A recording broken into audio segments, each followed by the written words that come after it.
في نماية قبل النوم مع الصغنون حبيبي مروان بيقولي بحبك. قلت له طيب بتحبني ليه؟ ايه السبب اللي بيخليك تحبني؟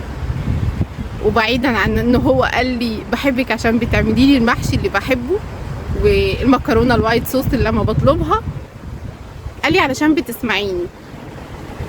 وقال لي حاجه كمان مهمه قوي، قال لي علشان لما بتبقي زعلانه او انا بعمل حاجه غلط ما بتقوليليش كلام بيوجعني. والشاهد هنا ده طبعا بعد ما كملنا الاصناف اللي هو بيحبها واللي انا بعمله واللي بيحبني علشانها،